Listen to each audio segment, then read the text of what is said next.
Okay, thank you, Paula. Okay, so to order, and we acknowledge that we are meeting on the Hopi of the Shawd and the First Nation. Acknowledge that we have schools located on the Hopi of the Inuit, First Nations, and the Kuluthot government. Introduction, I think everybody's good. I'd like to set intention, so I just want to give you intention that we get through this agenda effectively, efficiently, with still allowing us some discussion. And if after you do your presentation, you're welcome to continue on with the rest of your day.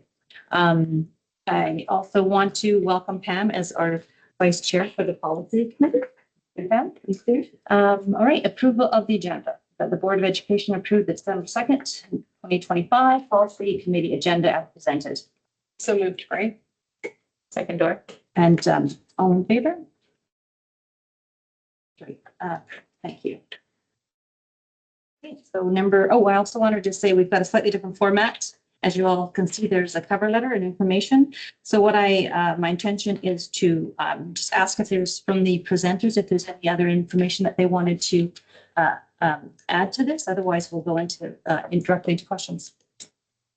Okay, so new or revised draft policy amend procedures 4.1 substance abuse and impairment. Jasmine Atwal, Director of Instruction, Human Resources. 4.1A policy. I just had broken the policy out of like the larger document, the policy statement.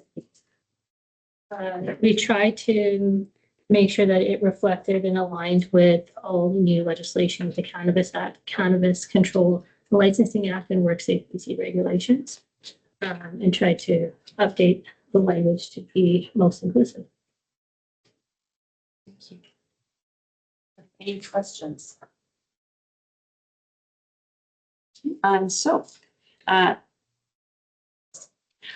We are going to move this to the next public board meeting for 30-day consultation approval.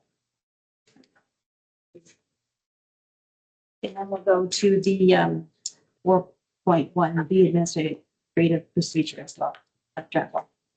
And so the main piece in here was that we had taken out the policy and then just trying to make the necessary updates for the legislative changes. Is there any questions? Nobody have questions, but I would just like to thank pardon me, Mr. Atwell and all of the staff for the comprehensive reporting and background information. It was excellent to go through. Saved a lot of flipping back and forth because the information was consistent throughout. So I know that took a long time to do all that investigation, but I just want to make sure the staff knows how easy it was and how helpful it was to read through all these documents. Thank you. ADT President DeBarra. Thank you, Chair Smitty. 82 appreciates the inclusion of the non-punitive approach for disclosure and the updates to the AP. Just urges the board to consider the 2.9. The school district does not permit vaping on school property, but my members report to me frequently. It's one of their main concerns from a health and safety point of view. That it is still an ongoing concern, particularly to high schools.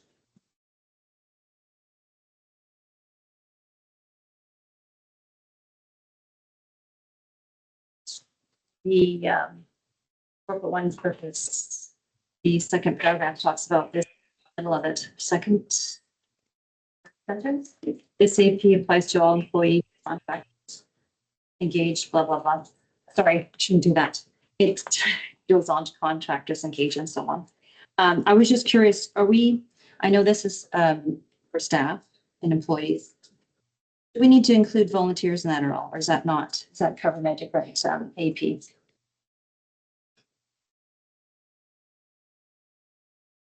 I know. In the AP, the last paragraph. What page?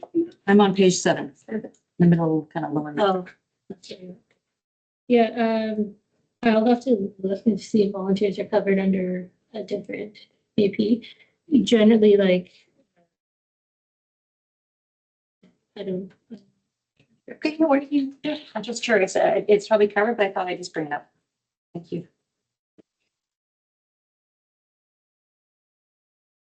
Great, all right, thank you. There aren't any more questions, and I agree with trustee Craig. This is really well, all the work you guys all put into this, and I loved your forethought questions. Your questions, I thought that was great, so thank you very much.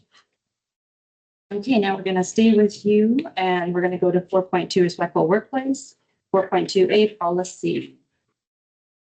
yes, so, we're updating some of the language, to be, or we needed to, update the language to reflect our diversity, equity, and inclusion principles. So trying to like soften the language. And then making sure that, oh yeah, so that's just the policy part. Any questions? All right, excellent. Okay, so we will move this to the next public board meeting for a 30-day consultation. Then we're going to go on to the AP corporate. Again, it was like numbering that was an issue. We wanted to also make sure that we made it apparent that there's WorkSafe. You can do external reporting to WorkSafe and then giving that contact information there to make sure that it's accessible. And then updating some of the language just to be more in alignment with the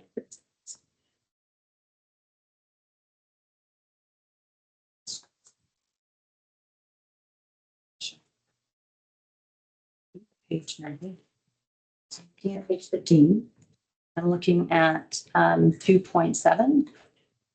Yes. And it talks about, I'm going to go to the near the end of the sentence. The employer shall appropriately address the behavior and develop procedures to ensure the bullying and harassment is prevented or minimized. So when I read this, I went, so even a minimal amount of harassment is okay? Like, do we want to keep the word minimized, or we just is prevented? I kind of, that jumped into my mind. sometimes like very difficult to, when we're dealing with other people's behavior to control it. So we try to put measures to minimize the impact. But I don't know that we like fully can like prevent or eliminate it because we're reliant on another person to comply with those. Superintendent. I just wanted to give the example. This is more related to probably somebody who's not an employee. So it might be a parent and you're like, okay, we're going to block the social media. We have to actually, WorkSafe try and prevent it. But in the end, sometimes you can't. So that minimized piece is really sort of external. Just allows for a, fine. Okay, thank you. Go on and just read that.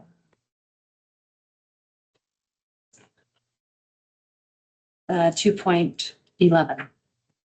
The naming of the complainant and the circumstances of the complaint will not be disclosed to any person except where it is necessary to the investigation, where it is necessary for disciplinary action, or where it is allowed by law. Should that be required by law? Because being allowed and required are two different things. So disclosure of, yeah, so that's my question. We can update that. Actually, the by using the word allowed, it means that we don't have to. Yeah. We have the option. The law might say you can, but you don't necessarily have to. So that's why the word is allowed by law. Okay. There may be circumstances where we don't want to replace it for whatever reason, or something like that, or is there some reason for the safety of the other person potentially? The name will not be disclosed. Yeah, so will not be disclosed unless it's required. That's where I was going with that.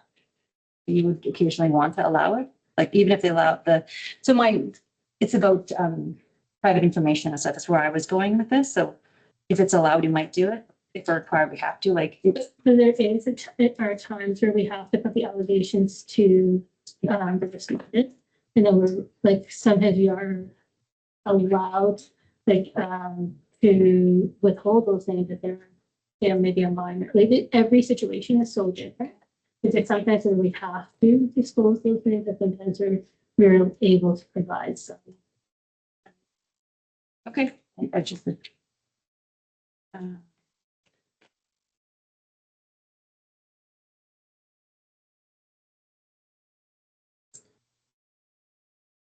Oh, okay, page 16, 2.19.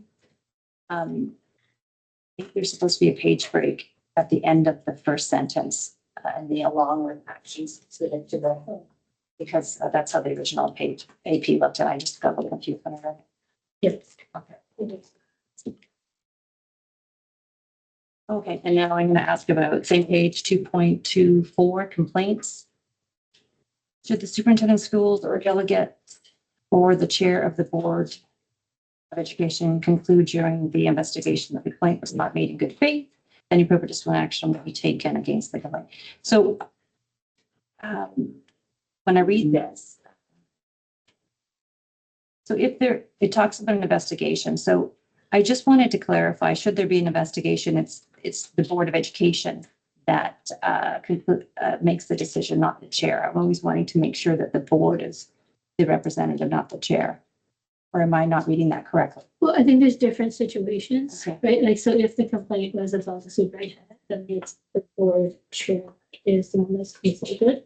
As for the policy, right? Like, they're the ones who would receive the complaint, Mhm. right, and initiate the investigation. So I think this is just like an overarching like statement about all the different ways that you can report that were mentioned earlier.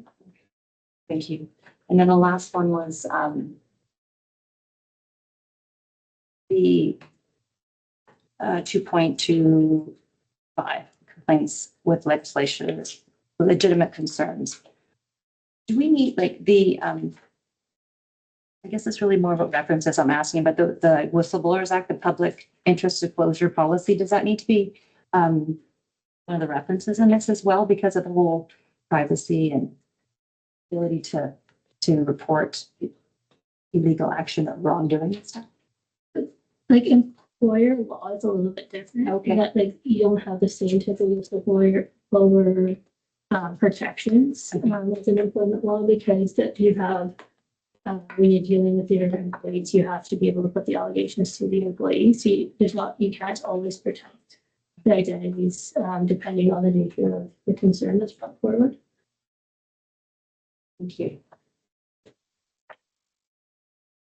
Anybody else?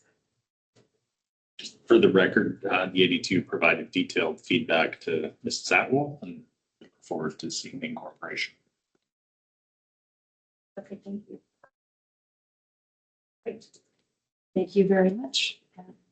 For next year. No, you're all done. Thanks so much. Appreciate it. Thank you, appreciate it. Well done. Okay, so 4.3, access to school by outside agencies. Director of Instructional Inclusive Education, Michelle Bennett, policy, please. For the chair, just for this particular policy, this policy was actually located in the AP section, was numbered as an AP, but was identified as a policy. So we needed to correct that to be clear. So we'll be requiring a renumbering. And you'll see it in the background. I'm just giving you a little bit of history about this particular policy, having been amended and reviewed multiple times, this being the fourth. So next steps for, we've done a little bit of an addition piece, which is really the latter part about the policy establishing consistent expectations about outside agencies. And I think that's important in a district like ours that spans over multiple communities. And also understanding if we have consistent practices, then for these outside agencies, the messaging is consistent. Next steps is really around creating an AP that is overarching, and then we already have a couple of, I think there's 3 APs that are related to this policy, which is visiting interagency visiting professionals. There's one regarding school volunteers, and there's another one that's regarding research. So the overarching AP, which will come in the next meeting, it requires extensive consultation. And so I haven't presented it here. Just would like some feedback on the policy to start.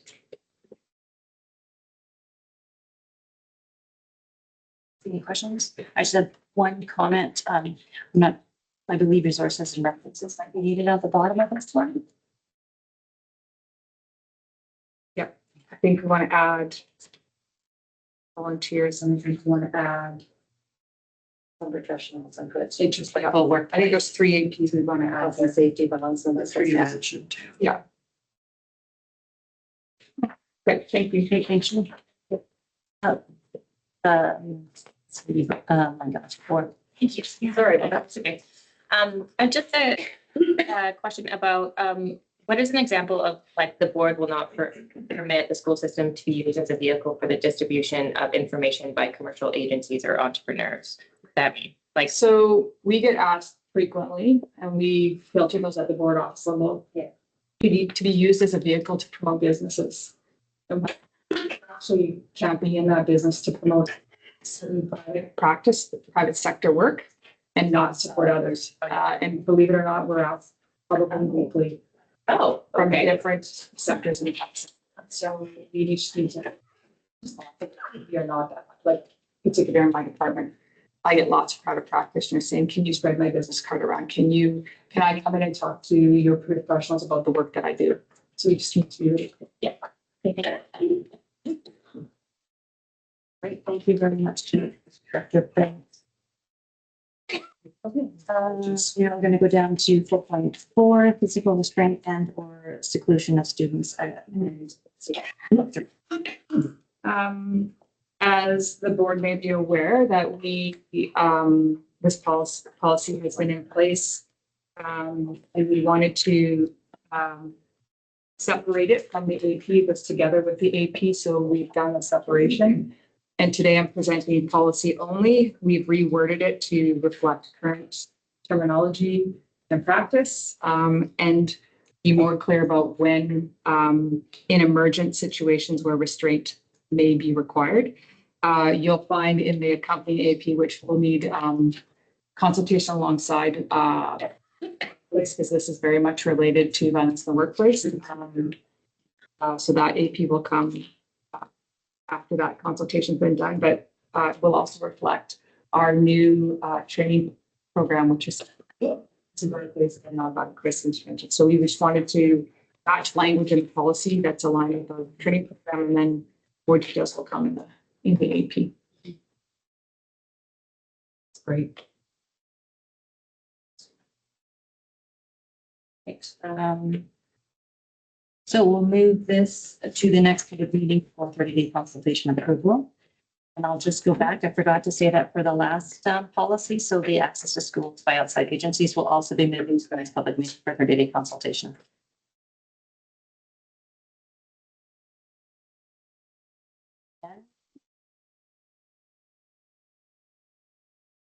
Director Bennett, yeah, you're welcome, Chuck. For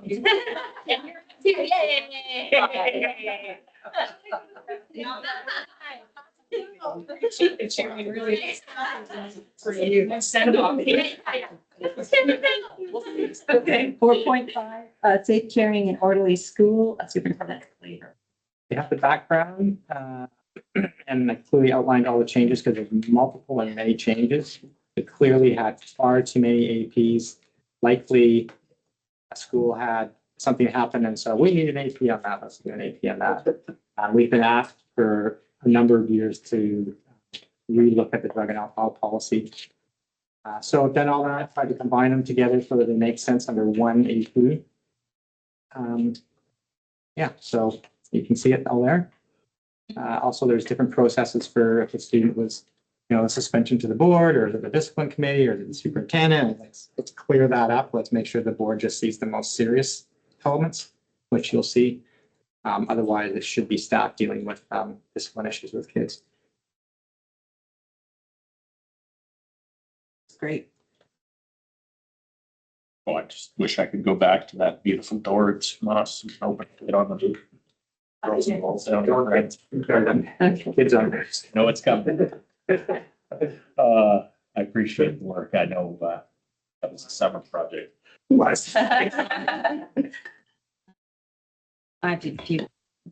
Okay, I'm gonna go to page 25, and it talks about, referring to the statement of the school AP 3.4.7, no, 3.4.7. So I couldn't find it, I should say.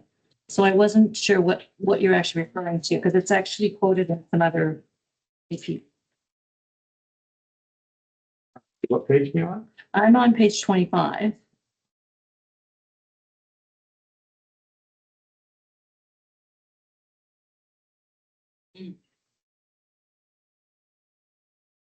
I think it's referring to a different AP number. I just don't know which one.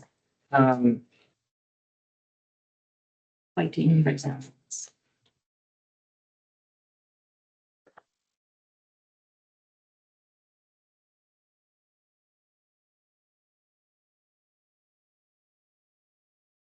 Yeah, it's probably, should just be referencing this AP Okay, in general. with the,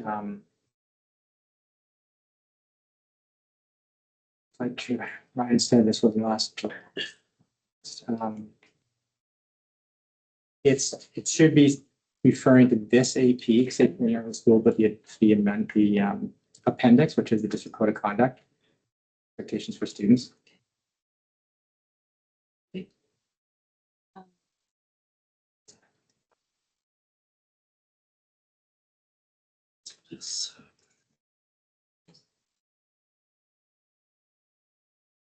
I will ask. Um. Sorry, I'm trying to get organized here. So. Oh, sorry, you didn't say thank you, trustee. There's a, trustee Ransom. Well, thank you, Chair. Just through you to Superintendent Claver, just a question about the AP 5013, the combined policy. The third bullet talks about indefinite suspension and goes on to say that students under 16 may be placed in a home study program, and the board may refuse to offer a student 16 years of age or older an educational program. Is that under the School Act? Is that where that comes from? 16 That's is the correct. age? Yeah. Okay. Just wanted to clarify that. Thank you. Okay, I'm gonna ask about page 27. Student suspension means to suspend a student's participation in classroom and or school activities. Later on, like in 4.1 and 5.1, it talks about school, like from the actual location. So I just wanted to, wondering if there's some clarification there. Is it student suspension? That's not necessarily, it's from the actual building, is it not? It's not just the classroom or the activity. No, it could be from an activity. It could be from sports, for example. Okay.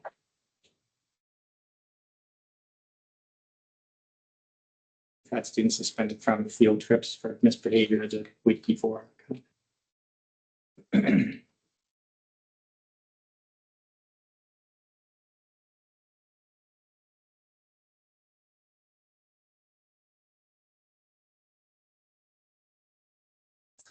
When it talks about the very last line, or acting as a bystander supporting incident.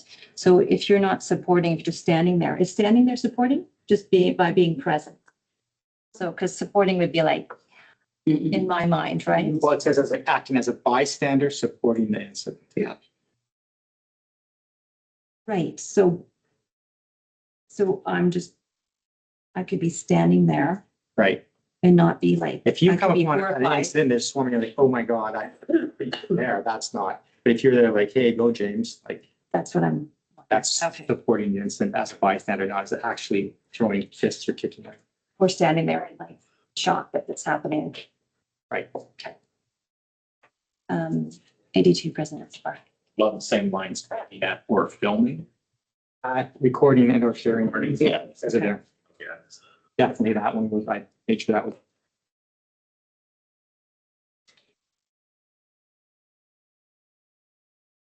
I've checked my notes. I haven't read some of them. Okay, page 29, 3.3, no, sorry, 4.14, 4.1.4. No formal written records are required. This was for student suspension from school facility. Suspension of less than 1 day. Less than the Yeah. So we don't, I was just curious, I guess it's minor infractions. We don't need to track it. The staff already would see if there was a pattern was created. That's why I was wondering about the not tracking. And if tracking would be, Schools track behavior from students, ready? So like you're in an incident and you're sent home at lunchtime, we're not gonna put on their student file a letter that says you were sent home because you threw an apple at the kid playground or something.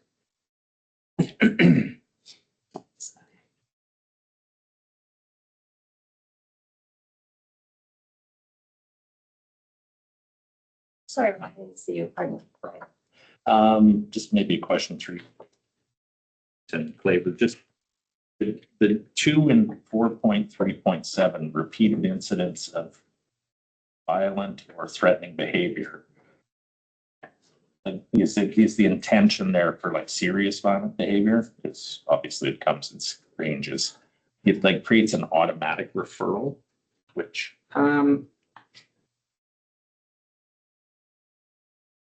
It could, it's not going to the board. It's the Board of Education Discipline Committee. So like trying to create some flexibility to the school. So what is repeated? I don't want to get too defined. But, you know, if you have a student who's been initiating fights 3 times or something, that's like, okay, enough's enough. We've given you enough warnings. But trying not to say 3 times, 4 times, 5 times. yeah, If you know what it's like in the schools, there's different levels and different heats and causes. Yeah, same question for the selling drugs or alcohol, yeah, exactly. just to get the school disciplinary. So because the drug and alcohol piece was a major part of why I started this piece, so as you are aware, in schools, drugs and alcohol use or bringing that into a school really has so dependent on circumstances of family, trauma, kids, circumstances that you know, it's just make mistakes. So if you don't learn the first time, then we need to elevate this. So that was the point of that, really.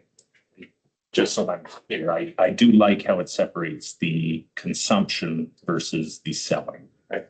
I appreciate the piece there.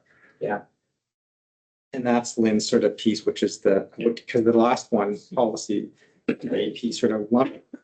And like there's this support, it's just like with employees, like Jasmine's piece, right? Like substance use is a health problem, really. And so trying to pull that away from the disciplinary piece. I appreciate how you did, Me, this agenda. I appreciate how you did that. More follow-up. This is more maybe to under 4.3.8. If there's an appeal process for the district discipline committee. Yeah. But no follow-up appeal process if it skips to that Board of Education disciplinary committee. Just for what it's worth, I've found having appeal processes are useful. Having maybe an ability to appeal that decision of the Board of Education disciplinary committee to the board of the whole. Just a thought. I don't have a dog in the fight. But Yeah, the reason that we is the reason that I wouldn't necessarily do that is the board discipline committee has a minimum of 4 trustees, which is quorum. So taking it back to the board is a bit moot. then maybe to say the decision will be final. Yeah, I mean, there is an ability for appeals to the superintendent of appeals with the province. So maybe we could add that in there. Does it go to the ombudsman as well? No. Different.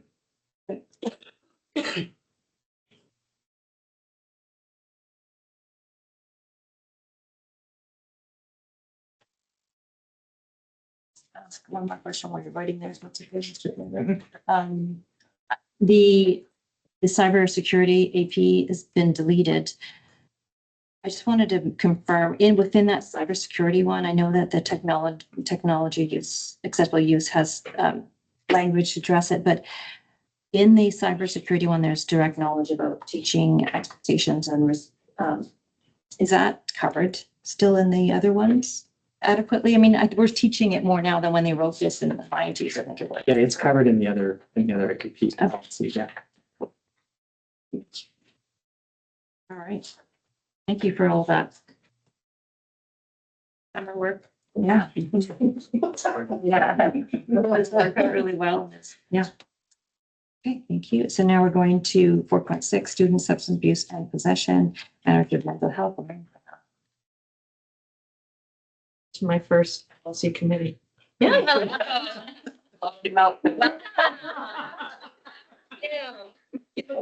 It's very focused. Thanks, Russell. That's very smart and official. All right. I appreciated having the opportunity to transform this into student-centered, trauma-informed language. I so appreciated being able to separate the discipline portion out and just focus on our response in understanding the context of students' involvement with substances. I don't think it's been redone since 1998, which is the year my son was born, so 27 years ago. And it's amazing how much the language and how our approach has changed. It was an automatic 5 days suspension at home with your first infraction. So things have really evolved and changed, and we were focusing on really adding to the care team for the student when struggling with substances. Even had to take out the illegal substances because now even legal prescribed medications can be abused and sold. So there were all those different changes. Questions about that? Trustee Wright. Thank you. Through you, Chair, to Manager Brown. Thank you. And that's what I appreciated about, but I mean, all of it. It's just, I love seeing the trauma informed and I love seeing that different perspective because I think that us as a society has shifted and this is just a part of our life now. So I really appreciate that because I know that this is going to really help some students. Yeah. Thank you. I just wanted to point out one thing that just looks inconsistent on page 51, references to resources. Again, not again, pardon me. It refers to the safe, caring and orderly school. You got that? I heard you earlier, and I do think it was an earlier draft version that we drew on. So I will make that change for sure. Okay, so I don't see any other questions. So we're going to move this to the next public board meeting for 30-day consultation approval. And then we're going to go on to the AP portion of that.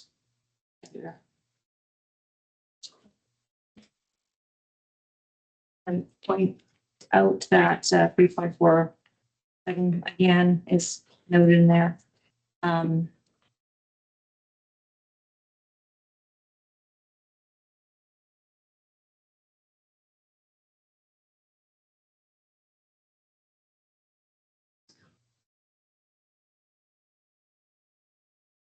Just checking my name.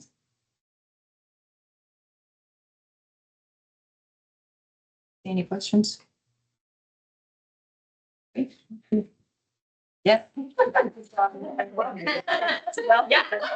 like, wait a second. We wrote for 5 minutes. It's a lot.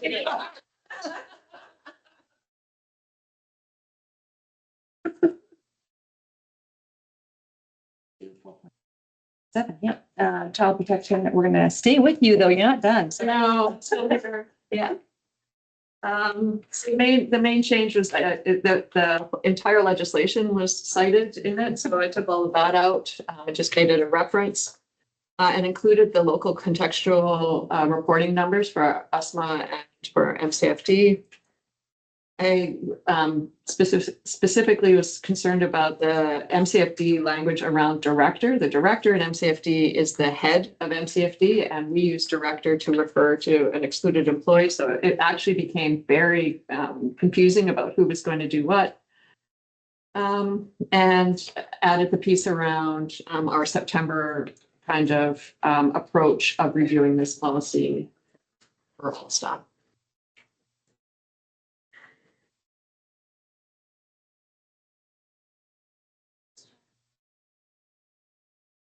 Of course, trustee it Craig. gets more and more clear about the issues around trying as a school district with minimal senior admin support to get these kinds of things done. It just gives me shivers when I see 87 and 96, that's a different world now. Yeah. And trying to do all of this has been an extreme struggle for this particular district. So the work that you've done is so elevating to be able to have it speak to what we do every second of every day now. So Even the language around use and neglect, we don't say any of that language anymore. So yeah, it was kind of a throwback. yes, Definitely. I have one question about the fourth paragraph in the policy, all board employees and volunteers must follow. It goes on. Do we want to also consider putting in like partner groups or community services or community partners, just so this is available to everyone, or is that not necessary? The legislation is for everyone. Yeah. I'm not sure about orienting guests, but the legislation in BC applies to anybody that's over 19. So it wouldn't be our policy or procedure to remind folks of kind of that. I don't think, but I'm open to hearing their feedback. Because we often cover all the agencies when we do a lot of these, so that's why I asked that really, but if you think we're good, I Yeah, understand. I think we're good on reporting child protection concerns.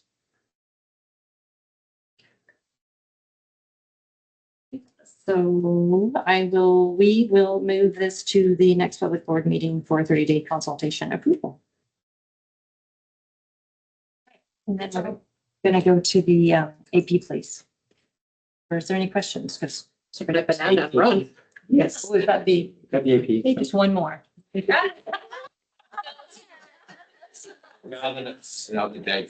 No, yeah.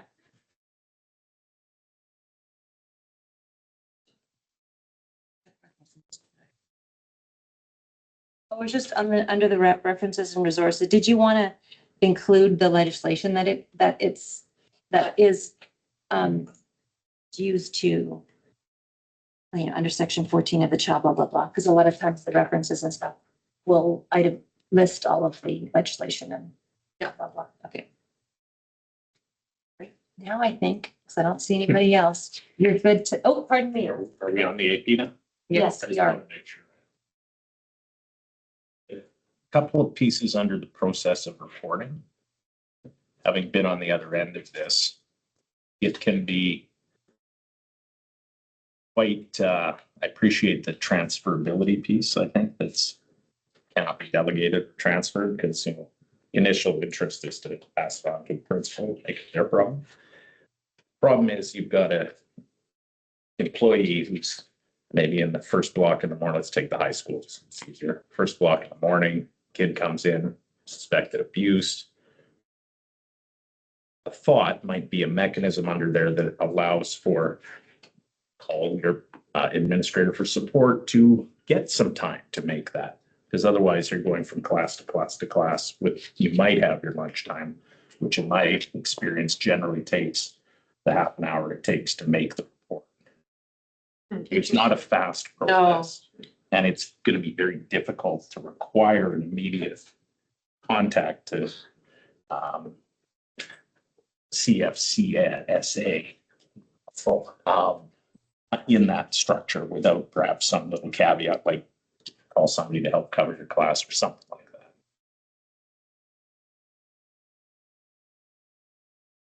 To the chair, manager.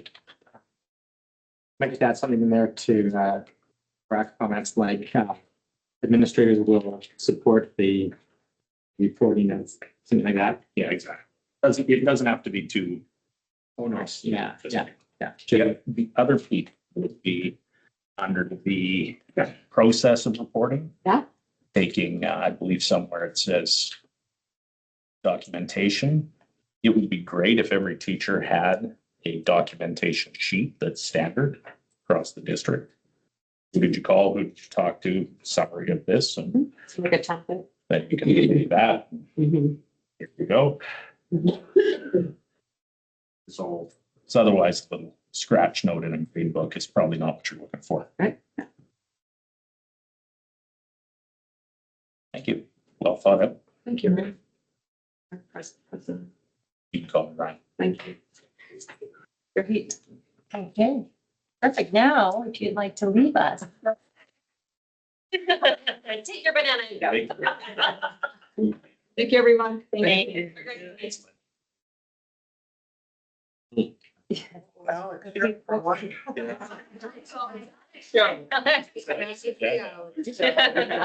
Four point. Thank you. Adam, your He's got more. Director of Operations, Taylor. Yes. Thank you. So the purpose of putting this policy in AP in review was to separate out the policy statement from the admin procedure. So in the policy statement, without the admin procedure, it didn't really quite convey clearly, so we kind of boldened the policy statement with a few revisions and removed the admin procedure.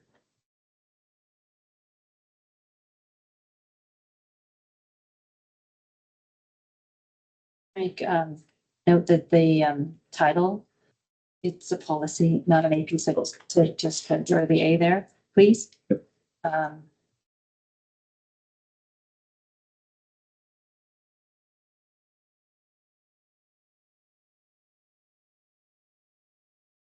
So we're going to, I don't see any other comments, move to the next public board meeting for 30-day consultation approval. You, and then we're doing the AP. Are there any questions about the AP?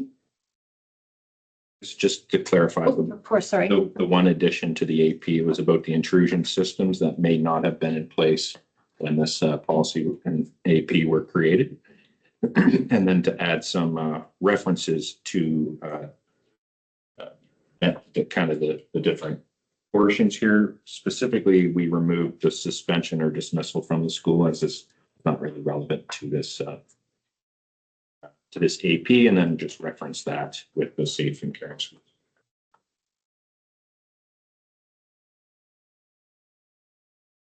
One comment, on page 72, pardon me, 3.14, redress to small departments court. I think it's called small claims court now. So I think it's older language. I believe that's what it's called. I looked up small department court and couldn't find anything. Small claims court. Yeah, I believe it's small claims court. Don't know that it's called small claims court anymore because it's still a number under. 35. Yeah. I think you just might want to put legal redress. Yeah. So it says the Small entry. claims court. Yes, Well, but that must be- whatever. Well, that's the government site. Under 35,000. Legal redress, then we- Legal redress. Civil Resolutions Tribunal. Oh, there you go. So I think that's your app.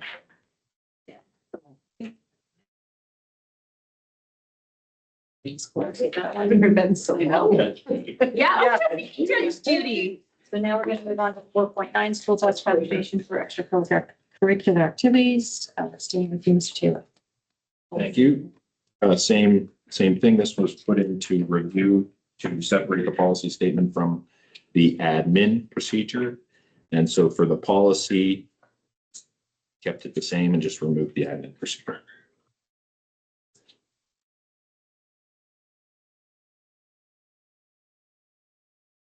See any questions?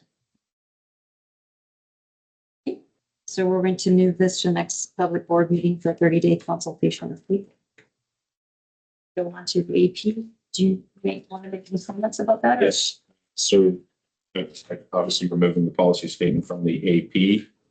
With the policy statement removed from the AP, there was a bit of clarification that needed to be had around the availability for school admins to also put school buses through commercial firms. So we wanted to include that in that AP. And then we removed the portion about the transportation department's 8-hour availability. So that doesn't apply anymore with the West Coast school buses. So we removed that. And then section 5, removal of just these specific field trips, as that's covered in a different AP.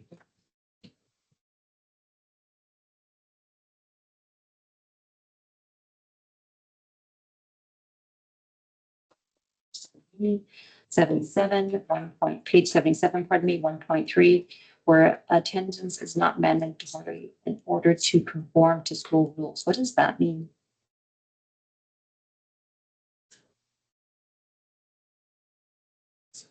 Part of the definition of extracurricular, I believe. Question or an answer? I have an answer for what you're asking. Then that's great. My understanding would be that sometimes with the athletics, maybe at the high school, I'd like to say that there's an attendance and an expectation for your grades and stuff like that to be able to participate in some of them. So that might be in relation to that. Yeah, so curricula would be defined as learning activities directly related to the courses they're receiving credit for. And extracurricular activities would be learning activities that would be unrelated to curricular credit. So exactly the example, sports teams, band, a band trip that's not a part of the formal part of the band class. Just to make it clear, maybe because it is kind of worded strangely, it's just, it's where attendance is not mandatory. So to get out, that's Period. what I'm thinking. Yeah, And in order to conform. that's kind of where I was going with that. Yeah. Can I suggest we actually take the where out of there? Because then it reads where as part of the definition. Yeah, you're right. The staff of the school for students where. Yep. No credit is earned, where attendance is not.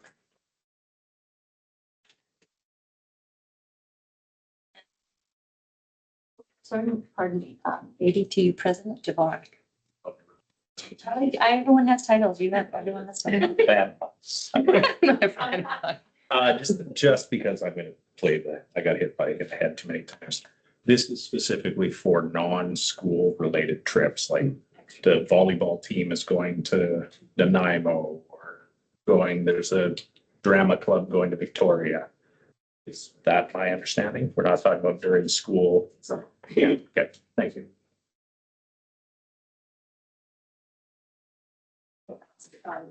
In your Director Taylor, in the info sheet, it talks about taking up the part-time bus driver portion, but we're keeping in the 4.0, the overtime. That's still that's not covered in collective agreement. That needs to be in here. The overtime would stay. Yeah. It needs to be in there.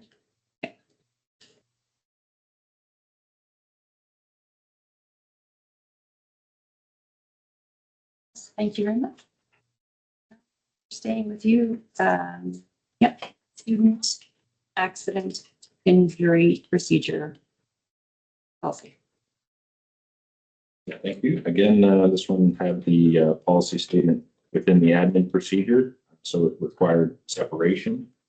I'm also suggesting that we change the title to student accident injury procedure, as it's currently listed as accident injury procedure, and that as a new employee, when I started, it was confusing, which we have another one for employee accident injury procedure.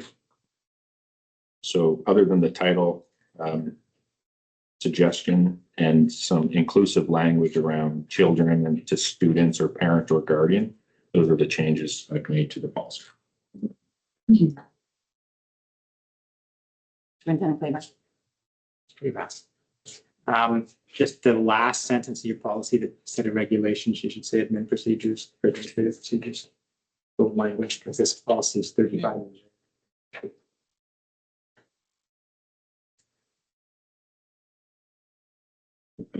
I'm gonna also add that, yeah, because the policy is so old, some of the language is old. So that second paragraph prior to this, it talks about including the summoning of a doctor or ambulance. I'm gonna suggest something like, if you want to use summoning, go ahead, but like calling 911 or calling for an ambulance, because it's old language. That's my suggestion to kind of bring it to what, 36 years ahead. Maybe one day doctors make house calls. Yeah. Yeah, Yeah, and just remove Some of them. thing. So somebody calling 911, for example, something like that. Now that you call 911, you can call an ambulance.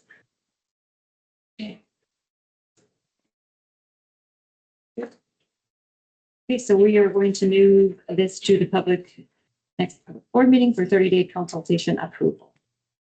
I'm going to go on to the AP, please, Director.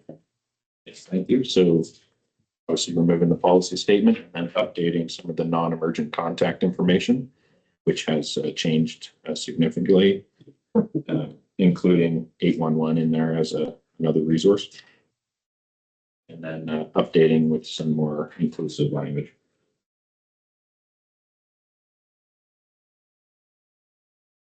And also just back to my comment about the old language. I just think that it's kind of rife with a lot of old language.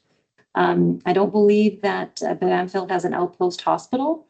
And you might want to specify Portal Bernie's West Coast General, Tofino General. Like, I just think that I don't know if the Banfield wants to hear that. I have an outpost hospital. You know what I mean? Just make it inclusive, respectful, and all those things.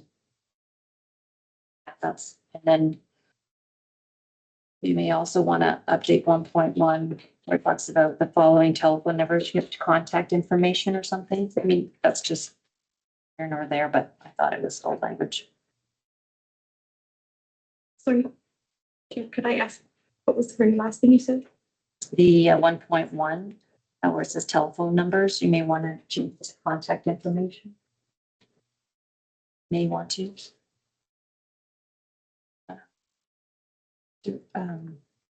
Prevent flavor. Just 2.0, Alice, you just got a typo with Guardians.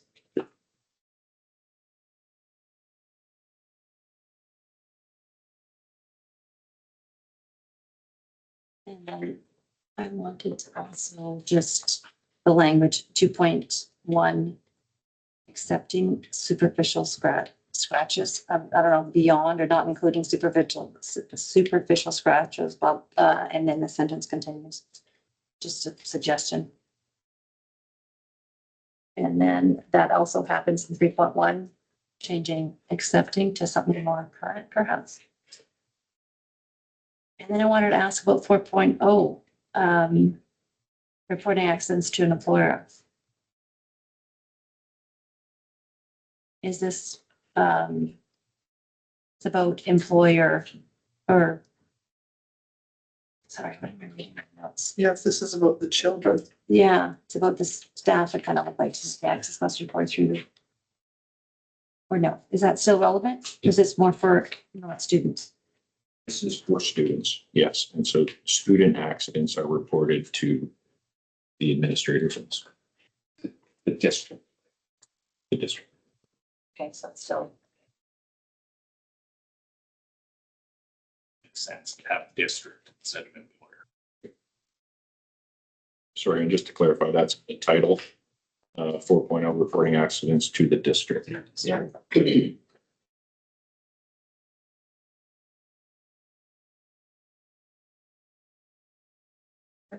Thank you.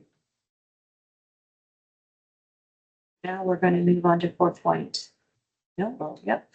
Or 11, pardon me. And that one is, we're staying with you, Taylor. And to clarify, this is for health and safety equipment lockup. I'm sorry. Yes, it is. I apologize. So similarly, policy statement was held within the admin procedure, so breaking that out. But also like to suggest we remove health and safety from the title as it's found under section 700, which is health and safety, and just call it equipment lockout.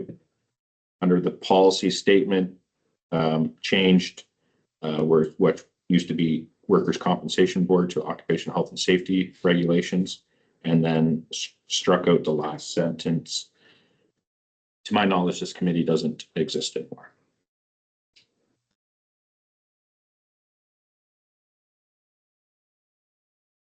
I have questions about the second paragraph. This policy outlines the regulations which determine, and it continues. Do we need that, or can we just, because this policy no longer includes policy, and so I'm thinking you don't need that second line? Yes, I agree. Okay. And then I was just wondering, the third line, it says the District Health and Safety Committee. I believe it's called the Joint Occupational Health and Safety Committee. Like, no? Okay, whatever. I was just wondering if it needed to be updated, but apparently it does not. Okay.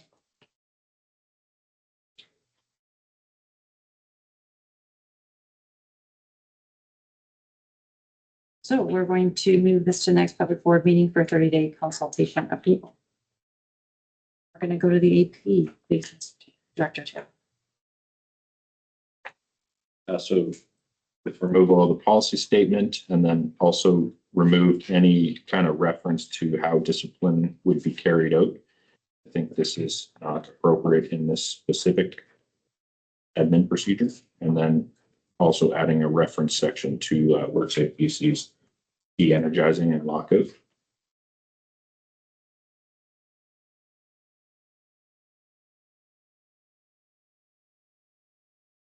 Gonna say that this policy from the 97 is full of like old stuff, like his, hers in there quite a few times. Do we still have a maintenance manager? Do we still have a foreman? Like, I don't know. That's why I ask if those are still the correct titles for people that they're supposed to report to. That stuff. Yeah, we have team leads in instead of foremen. And I can search through this document for that. And there's quite a few his, her stuff. Yeah, I'll look through that too. And then the other one was about the locked in some of it talks about location of this locked cupboard. Do you need, I don't know, do we need more clarification where those cupboards are? Are they standard locations? Are they all different in different places? Each work site would have a different location.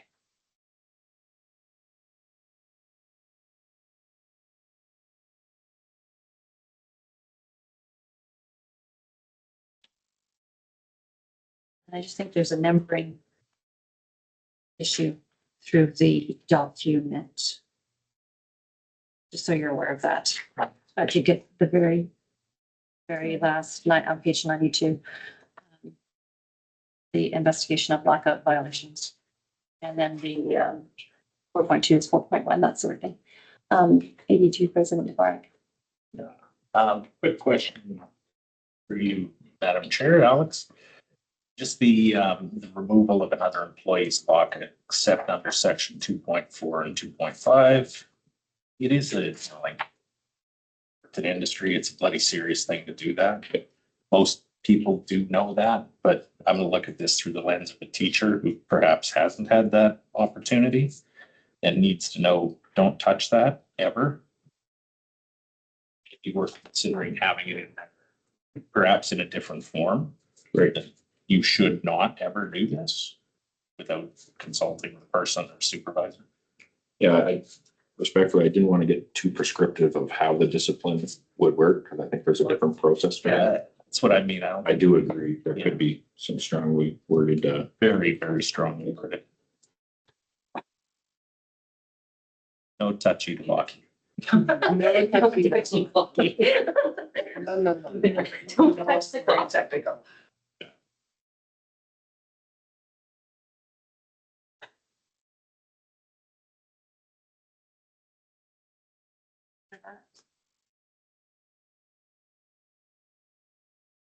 Stay with you. Move on to communicable diseases, please. yeah, thank you. So this one's another old one. It's as old as me, actually. The policy and the policy statement was in the admin procedure. Required separation. So in the policy statement,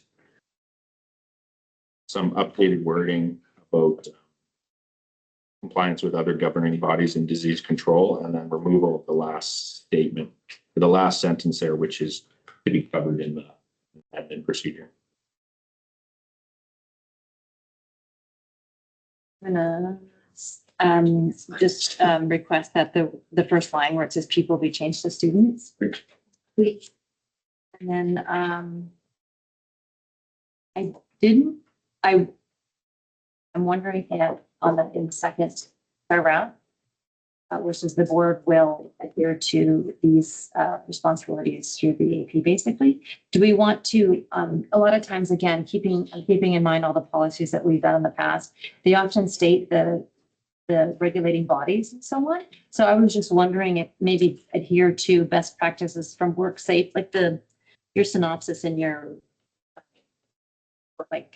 practice of WorkSafe BC Center for Disease Control, vote that instead of the admin procedure bit, I thought would be a good idea.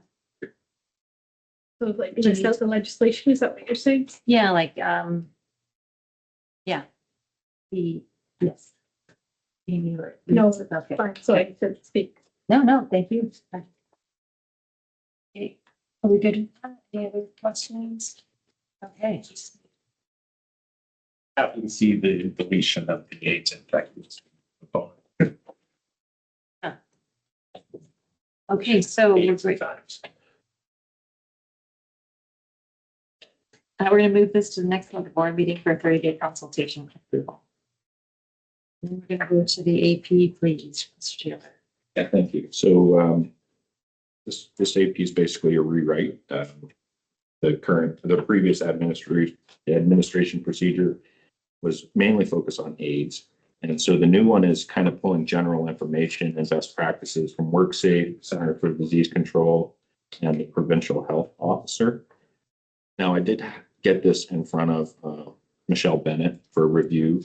Unfortunately, I don't think she had enough time to properly give me her feedback. So I do want to kind of preamble that this may come back again after we send it out for our 30-day consultation period. So this may come back to the next one in March, once some other kind of partners have some time to review this. I just wanted to clarify, when you say the 30-day, this is you're giving it to partners. It's not going on the website, correct? Yeah, okay. Just wanted to make sure I understood. Thank you. He is your perfect. Yeah, I just wanted to make sure it goes to the public. That's why. Great. Thank you. Okay, so we're now at 4.13, School Grounds Enhancement Project Policy Director 2. So another one that required the policy statement removal from the admin procedure. So I think the last 3 sentences of the policy statement should have belonged in the admin procedure. So I've made that redaction.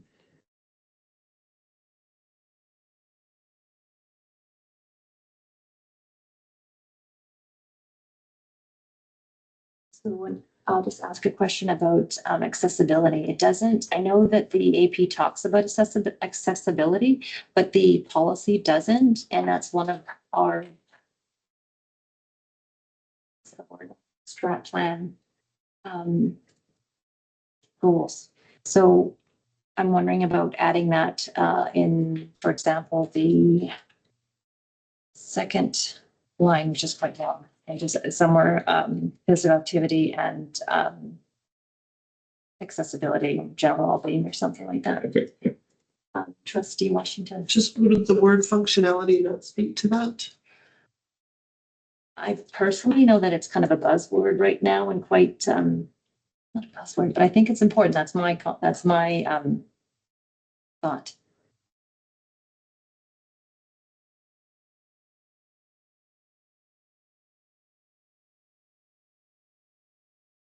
Are we good with adding that? Does that make sense to you guys? Okay. Trustee Joseph.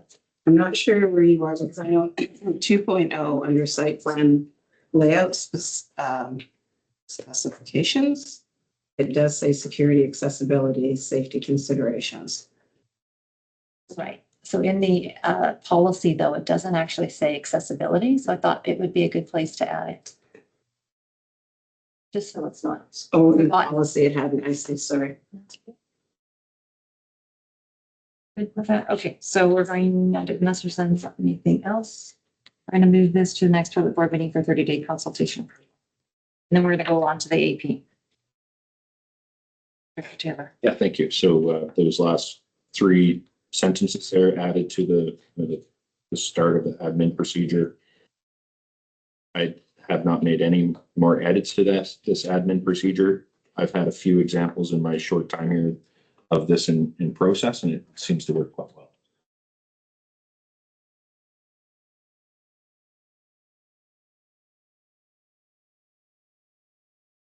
Thank you. I was just going to comment that when I look at page 106 and it's 1.0 projection, vision and goals, there's nothing under it. So I don't know, like just a sentence saying clear vision and goal, I don't know. something like that. And then I'll just mention that same for 6.0, that there's no clear direction. Superintendent Claver. I think the intention was that, I thought we had it, the chair, the director of operations, a template for this. But if not, really, it's the school grounds enhancement plan must include. Yeah. And we don't really need that in 1.0 because it needs to say, these need to be the titles of each of the plan. I thought we had a template for it, maybe not. If we do, it was not attached to the admin procedure. Okay, but maybe just add something along that line that your plan must include the following list that's submitted.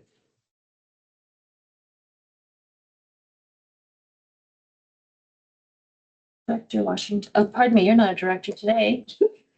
You're a trustee though. Thank you. If we could also be aware of the ST 70 in here and change that to the Pacific Rim, please.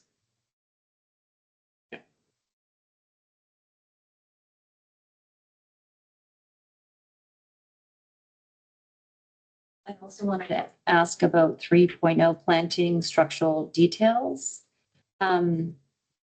Is that the kind of section where we add something about having drought resistant plants or local plants? Is that the appropriate place to put something like that in there? I think that would fall under Pacific Rim School District recommended materials and products.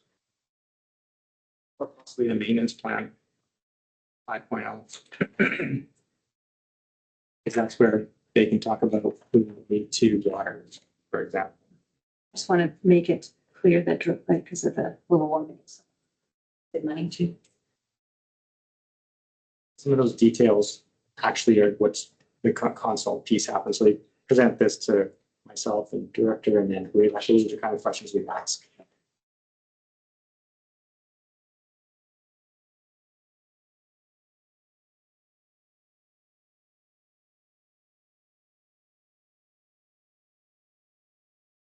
I just want to also just back to the accessibility comment that I made.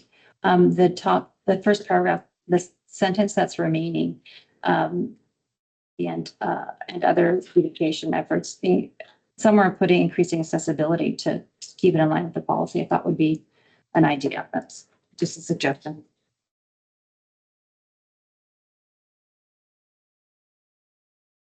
We're going to move on to 4.14 field trips. And we're moving on to Assistant Superintendent Carpenter. Thank you. Last but not least. Certainly not least. So page 108, you'll find the information sheet and updated documents there. You're going to notice it's 96 pages. So before we move on to questions, I want to just give a quick sort of preamble of why. So the purpose here is to support staff in providing rich learning opportunities across our different district while making sure those opportunities are safe and protect the board's interests. I'm sure feedback, and I already know some of the feedback is the complexity of this procedure. And some of that reflects the learning of the last 2 years. But I wanted to just put in mind that this is guided by a provincial standard, North American standard, really, and built on sort of decades of legal experience and case law. And that research is clear that when field trips go wrong, it's going to be the planning and the documentation that are going to protect our students and our staff and our district in responding to that. I also know and hear from schools, volunteers are stretched, and it's a real challenge to find volunteers. But wanting to put out there that a willingness to volunteer is not a defense for weak or incomplete planning. And sometimes that is one of the, like we're having struggling with volunteers, like, I don't want to make this any more complicated for them. I just okay it. And that, again, the purpose and the detail here is to really create a clear set of procedures and expectations to help staff walk through that. And there will be, and there may be, and I think this is really hard for a lot of us to accept, there will be some field trips that shouldn't occur. That because we can't properly plan for them and we don't have the necessary resources, whether that be time or volunteers, to make it happen. So I think it's really good to sort of put that in mind, because I do think, and as we've learned over the last 2 years, this is a challenge. I think most wish it was the good old days where we just said, get in the bus. Yeah. And I have a lot of fond memories of those trips. But I have also in recent year had friends that have had very traumatic things happen to them, and school districts that have had very traumatic things happen to them. I think it's necessary we safeguard ourselves. So that's my preamble, and open up for questions.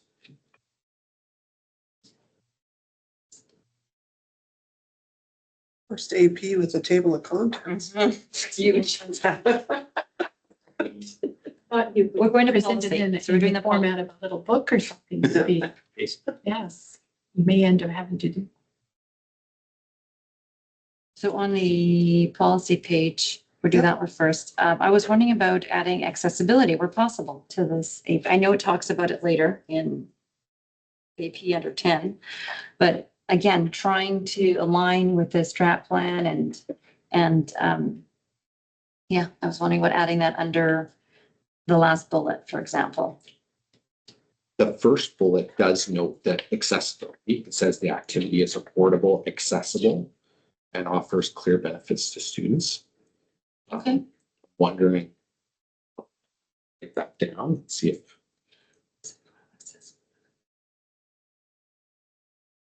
I was thinking of money, but yeah, like accessible financially, but yeah, make that works that way too. Sorry, the reference was of accessibility was specific to money, or that was the part that you think is missing? Sorry, I didn't explain myself very well. When I read that first bullet, I was thinking affordable, accessible, both of those referring to financial. Okay. But I see what you're saying. That's just, it also can be read like it's accessibility because of mental. Yeah, so yeah, that's fine then. If you feel that's the intent, then that's fine with me. I just wanted to make sure it's in there. Anybody else for the policy? Okay, so we are going to, oh, Desi, thank you. Just, yeah, I keep looking. Trustee Ransom. Thank you, Chair, through you to Assistant Superintendent Messenger. Just around the part about waivers versus informed consent. Can you explain a little bit more about how informed consent protects the district? Yeah, so this is one of those items that it's hard to get a really definitive guidance on. And when you ask different legal counsel and you look at different resources, you will see a variety. What is definitive is an adult, parent, guardian can't waive the rights of a minor to pursue recovering costs litigation against the school district. So it is really clear, and there's lots of case law demonstrating that we are not protected from expenses related to or risk related to the injury to the child. A limited waiver form may, if done correctly, protect us from costs related to that parent. So for instance, I've missed work because I've been looking after my injured child. I'm suing you for lost wages. So there is some protection from that. And I may be getting away from your original question. The challenge is for that waiver to stand up, it must be signed by both custodial parents. And that is a significant barrier reported by our schools to getting paperwork filled out. In fact, many report it actually probably encourages fraudulent submission of paperwork.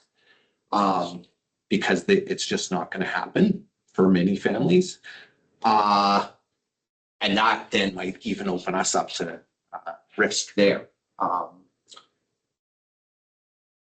If what is clear is parent guardians need to be properly informed of the risk.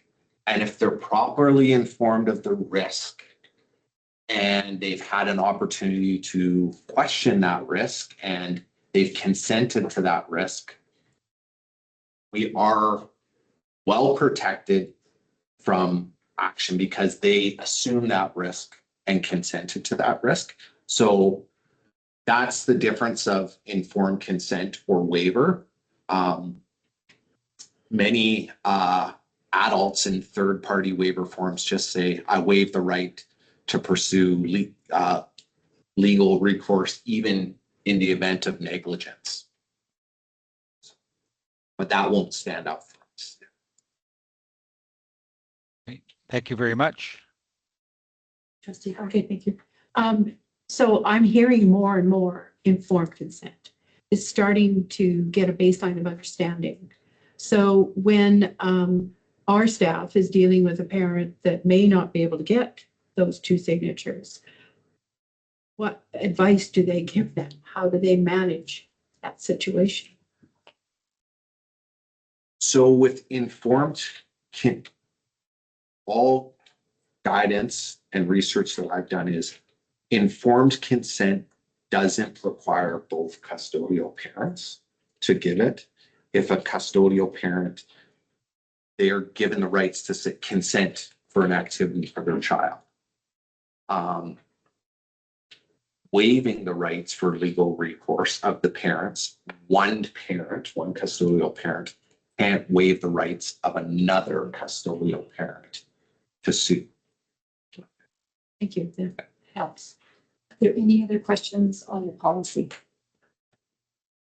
Okay, so we're going to move, oh, pardon me, I'm sorry. Yeah, Chair, just through you to Assistant Superintendent Messenger.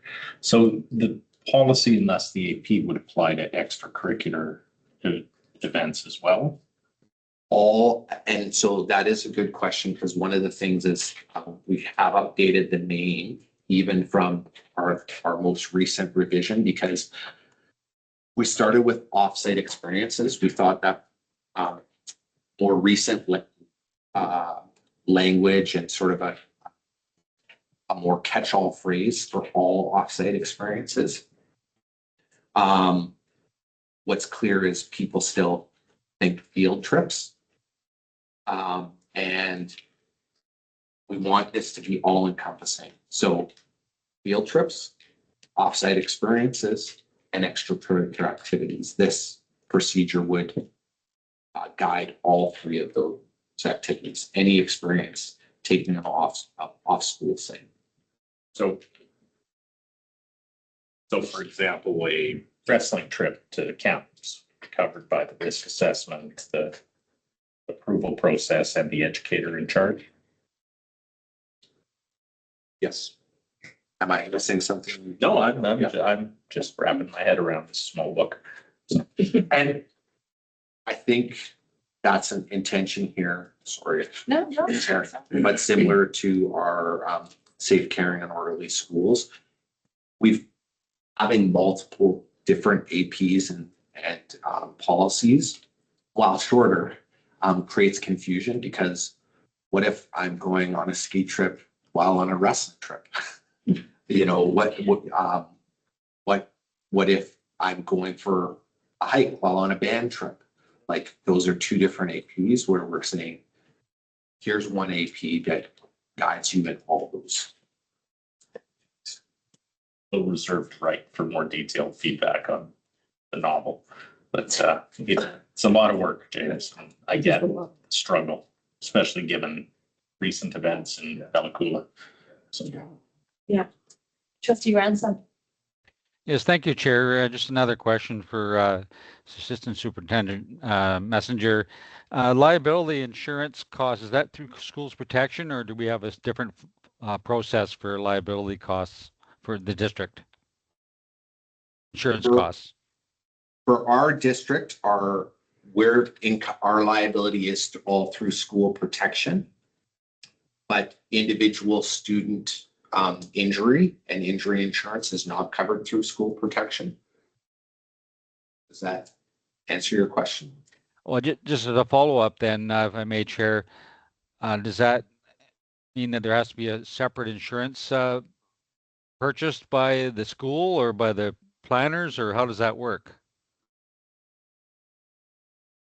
Like the for chair.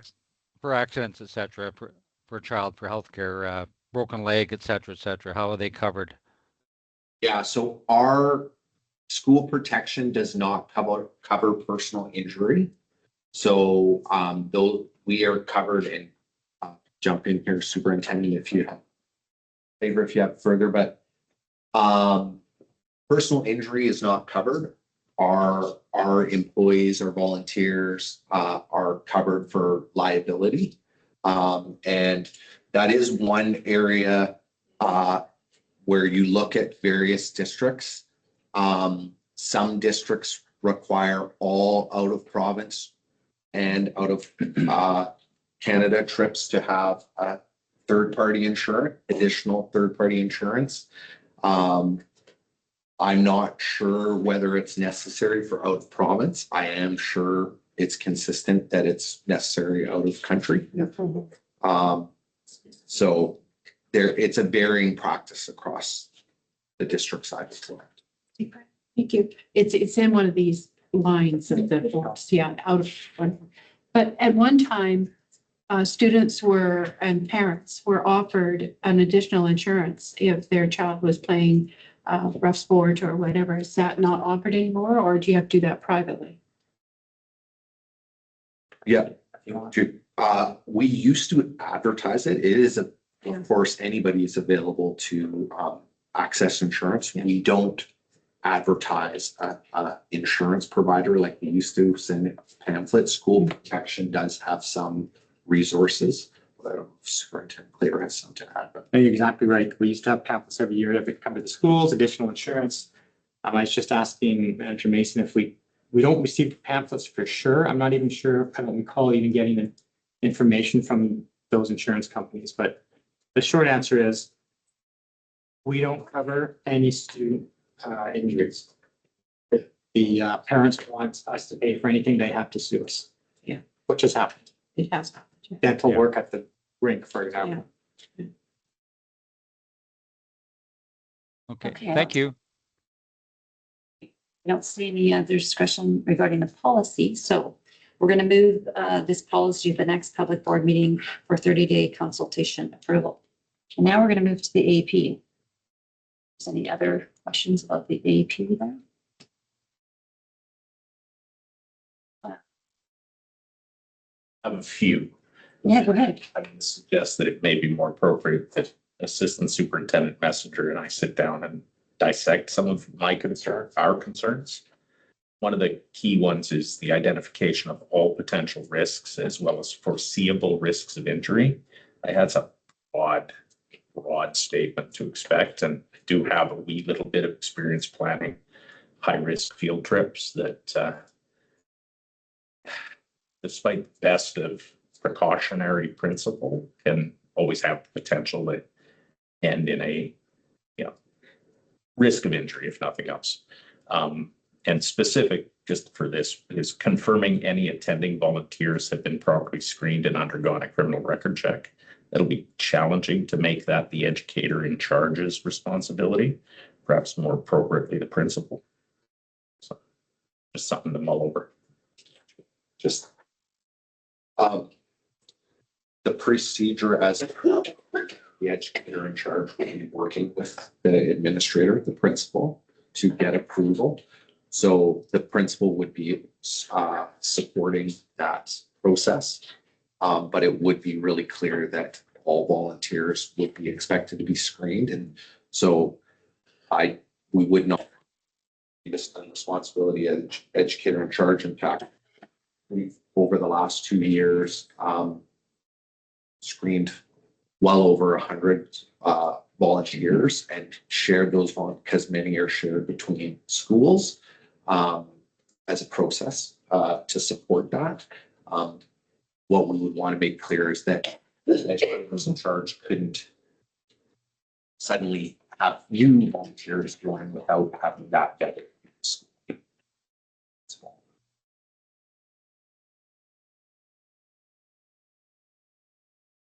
Some detailed comments, because that's how it written. Page 116, 1.1. The last section of lines says health and safety of students and teachers. Do we not want to also include staff and volunteer, or change teachers to staff and volunteers, because they're still your priority, I believe. Yeah, that's great. Let's add volunteers. Staff and volunteers. Or Yeah, sorry, I was going to take out teachers because they're staff, because it includes any educational person. So I was just going to say students and staff and volunteers.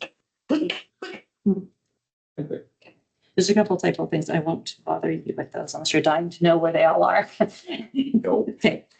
Two. Not here, not Yeah. now, but No, I didn't take offense. I am not offended. All good. We have a list. Roles and roles and responsibilities, 2.1 parents. I'm suggesting adding guardians in there. Parent/guardian responsibilities. I'm going to keep going. This is something that I found was missing. The 2.3 educator in charge responsibility. We mentioned that in the preamble, the information sheet, that there will be a clear educator in charge, and this person will be an employee of the district. I don't see that stated right here on this slide. I thought it was really important that it would be 2.31 or something like that, because it seemed really important. You talk about it later, but like not till 4 point something. So I'm thinking it's important to put in there that they're an employee and all that stuff with special knowledge for the circumstances required. Or you had really good wordings earlier. You're welcome. I'm going to also just ask a comment about the use 2.3.5 risk management on the last sentence, acting as a prudent parent. If I wasn't a parent, I might take offense to that, because I can be a prudent adult. So I'm just suggesting maybe not put prudent parent, prudent adult, because kind of just when I read it, like, I don't have to be a parent to know how to be prudent about a child's care. That's how I read it. I'm just making a comment. So, because it's in there a few times, but prudent parent. Go just a ahead. response, which I can seek maybe further guidance about a more inclusive term. But I do know that that's often a legal reference. Like, Okay. did you act as a prudent parent would? Like, that's sort of a standard of care. So it's a fairly common legal term, but I could understand why it's not inclusive. So Yeah, okay, well, whatever. If it's legal, it's legal. I just wanted to share my feelings about that, because, Ryan's waving. oh, pardon. I was just gonna go through it all, Ryan, but yes, It's EDT very president. specific to that comment. We would encourage that is retained perhaps under its legal term, which is in loco parentis under the School Act, or to act as a prudent parent. You could put standard of care, but in loco parentis is important to us, that it's included in the AP as the sort of legal gauge for what you could do. There are some parents that are not prudent. Yeah, there's some adult. But the legal definition, that's what they use. Trustee Ransom. Yes, thank you, Chair. And I just wondered about if there's a reference to the School Act to Mr. Dvorak's comment. I'm interested in hearing more about the terminology that we would use. And I just wondered, just blue skying it, would trusted guardian be a term that could be used? Would it have any legal significance or weight? Just throwing that out there. Thank you.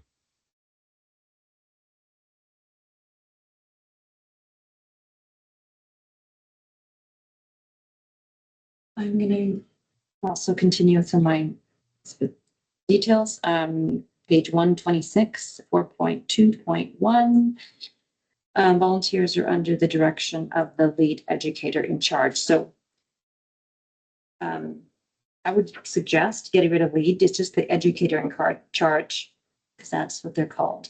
Just because it creates this confusion, like there's more than one lead educator in charge. There's one educator in charge, and then there's designated people and so on. So that's a suggestion for clarity.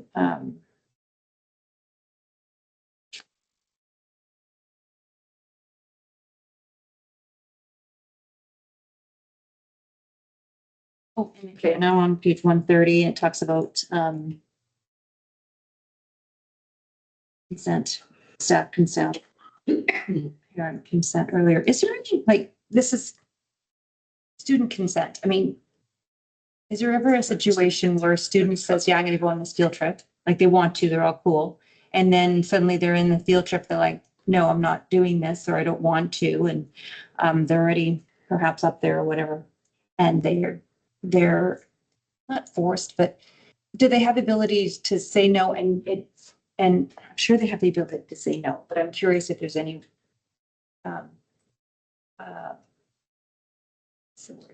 infringement on their consent abilities.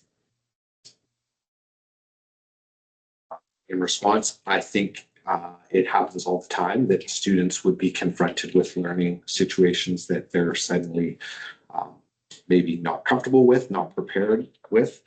I think that speaks to the importance of the planning and the unique planning for every activity and every group of students. And I think our educators generally do an exceptional job of finding ways to help students work through that or not carrying out the activity.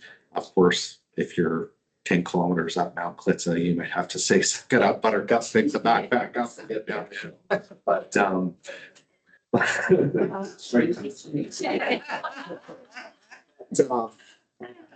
I think that one of the reasons why field trips provide such a rich learning opportunity is because it does really provide an opportunity to teach resilience and try new things. I'm just gonna move on to page 132, 111, transportation. The first line, I know we're not looking for corrections, but it says pupil, and it should be, I believe, it should be students. Sorry. 1.1, page 120, 132, Okay. transportation. The first line includes pupils.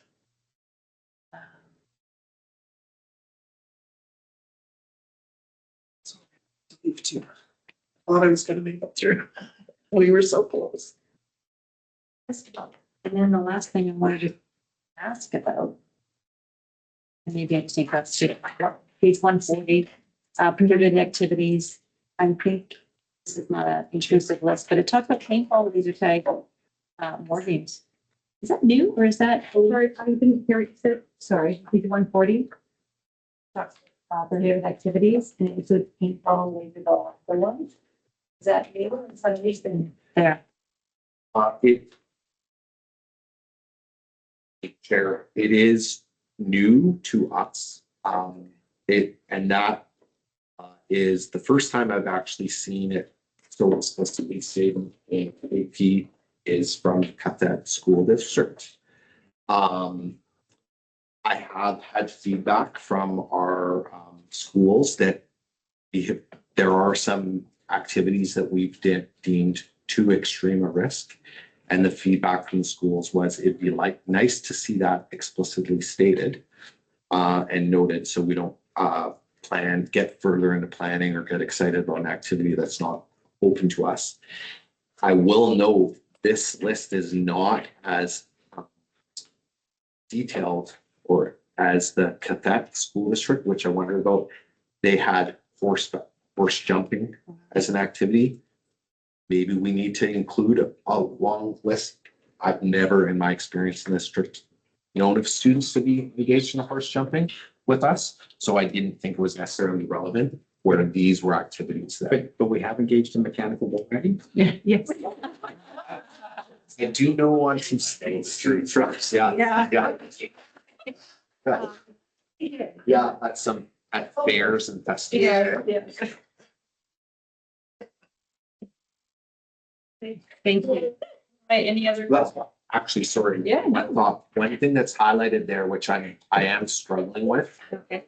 is the one thing is student-driven motorized vehicles.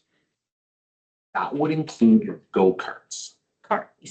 And we do have staff and, or sorry, students, we do have groups that have gone to go-karts before. When I asked for guidance from this, from Use Safe Outdoors, they're like, what's the learning purpose? Like, I think it's pretty loose here. They're just, it's an end of year trip and they're going go-karting. If this was part of their driver's education or something like that. I struggle with it because maybe it's just because it's so common. I don't know if it's as risky, and I could see where you are learning skills. So I'm not, I highlighted that for a reason because I'm not sure about something. Jesse Green. Thank you, Chair. Could we add in there, like maybe electric versus gas powered? Because I feel like I don't know if gas powered go-karts are very common anymore. I feel like they're probably all of them, or most of them are electric, but I feel like electric would be safer. No. Superintendent Claver. Just think we could probably stay here all night and talk about what we should prohibit, not prohibit, but I think this just needs to go out for consultation because I could see international kids going to Victoria for the weekend on one of their trips, and part of their activity is to go karting. Yeah. There's no educational relevance, but it's just part of their experience. It's fun. Yeah. I'm pretty good with hot air ballooning. And, Oh, skydiving. it's skydiving. Also good. But I just think that there probably needs to be some consultation. Yeah. With schools, because I'm guessing there's probably some schools that have done that. There's a motorized track in Parksville. Totally, yeah, that's just specifically Pretty safe, yeah. what I was thinking about, and they are kids. Anyway. Dangerous. Assistant Superintendent. Yeah, just one thing I would note is those institutions which they would alert you as a red flag, ask all participants to do a waiver, including negligence. That one at Parksville, specifically. And in the AP talks, but if you need to do a third-party waiver, then you have to get permission from the superintendent. So is this part from the youth safe, that youth safe, blah, blah, blah form or? No, that list is amended from the Kazette School District. Although when I've inquired with Youth Safe, it's in line with, they don't publish a specific list, but it is in line with their guidance. Because it's not curricular. Is that what you just? Their rationale is you need to balance risk and learning opportunity. And the learning opportunity associated with these activities is probably not outweighs or not, doesn't outweigh the risk associated. I agree with whitewater rafting. Students, I know a student was killed. Go ahead, Superintendent. I'm just gonna say, in the appendix here, the table one, which is higher care activities, maybe that's like the expanded version, and we don't necessarily have many real explicit prohibited activities, where we have a statement about. There are certain prohibited activities that must be approved. For example, and a few examples, so we don't limit ourselves, but we limit ourselves and forget, oh yeah, what about something that we have thought of? Yeah. But I like the table one where it's basically these are higher care and have to be meet certain criteria. So like the go-karts might be in there. Yeah. Great. You see any more questions? We're going to move on to the next one. Thank you, Assistant Superintendent Messenger. We're going to 4.15 fundraising, Manager Mason, policy. Please. I've given the info sheet, so I'm just here to answer any questions that have come up. So we've got the policy. Anybody have any questions about the policy? I had one question. The policy's quite AP-ish. because often policies are a overarching kind of statement. They're not all, I've seen some that have all this detail. So I just wanted to ask, I guess, we need it separate, we needed it. Like, well, obviously you've done it like that. That was my comment about the policy being quite long. You feel like, pull it back up.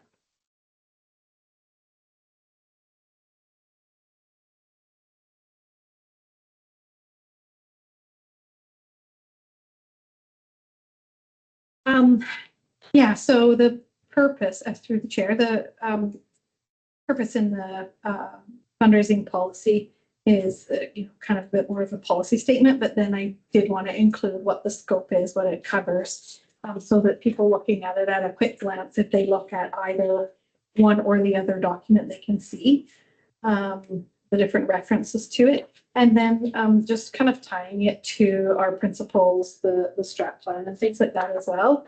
I'm happy to shorten it if you feel like it's too long, but I felt like I was trying to set out more of the overarching headings. Who's in what role, who has what responsibility, having the definitions in there. And then how to carry all those out is what falls in the AP. I can put a suggestion first.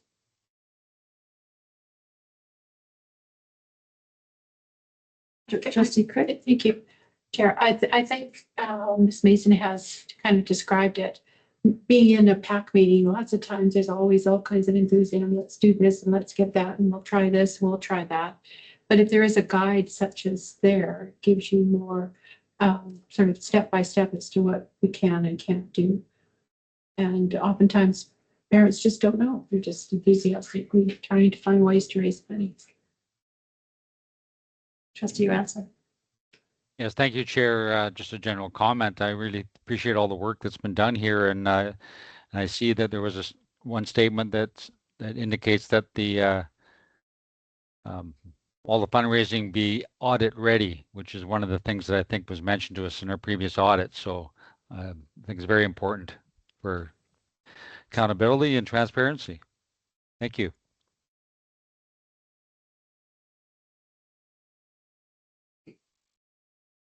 I mean, if we're going to leave it, okay, so following that direction, I'm just going to suggest then that on the policy to page 207, the last bullet on the top of that section reflects sound stewardship of public resources. I don't know if that covers what I'm going to suggest right now. I was thinking of something, adding something to reflect sustainable practices where possible and environmental responsibility. Because I just think that's important, because things are just, yeah, I would just think that's important to include in there. Again, sticking with the strat plan and everything. So add in mention of environmental stewardship as well. And sustainable practices and environmental stewardship. Yes, that's what I was hoping for.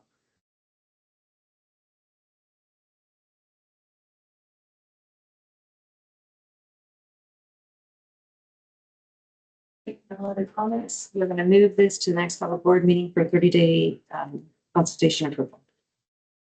We're going to go to the AP. Are there any questions about the AP for fundraising?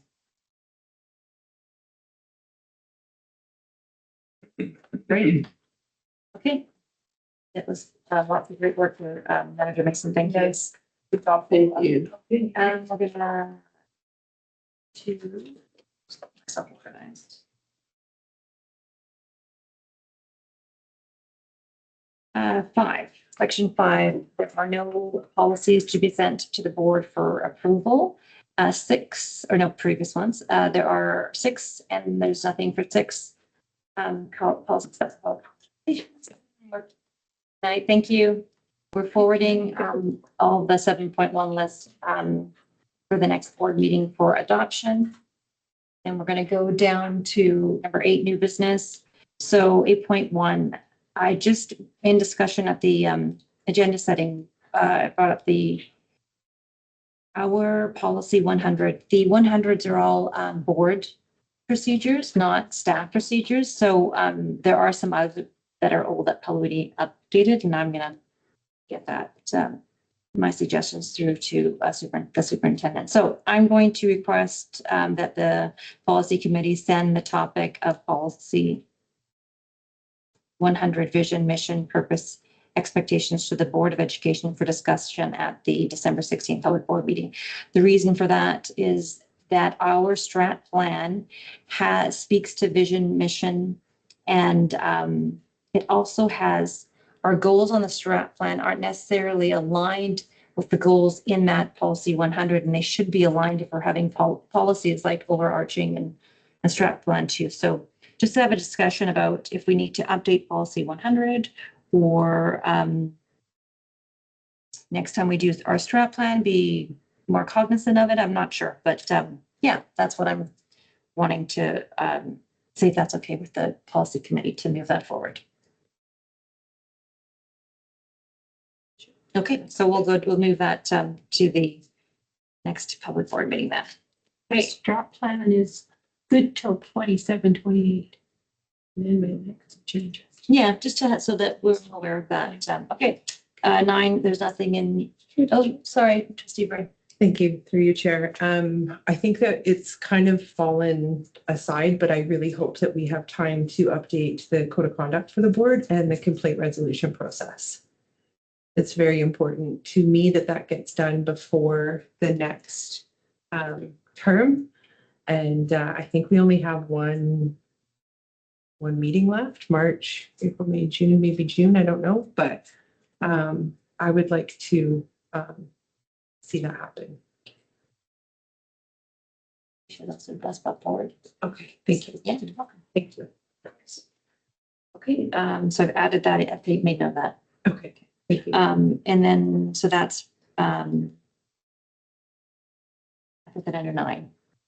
Okay, or Polican or whatever, either, oh, Manager Mason. Chair, noted that you said that on the last one, referring to policy 100, that you would move that forward to be discussed at the next public board meeting. Can I just change that to the next possible one that the agenda allows, just because we've got the agenda setting tomorrow morning and I want to make sure there's room for the things we have to have. That's fine. You just said it on here on the 16th. So yeah, Is that okay? I think that's fine. Yes. Okay. Yep. Okay, and then next public meeting, pardon me, policy committee meeting will be March the 3rd, 3:30. And I'm going to call this adjourned at 5:19. And what time to spare?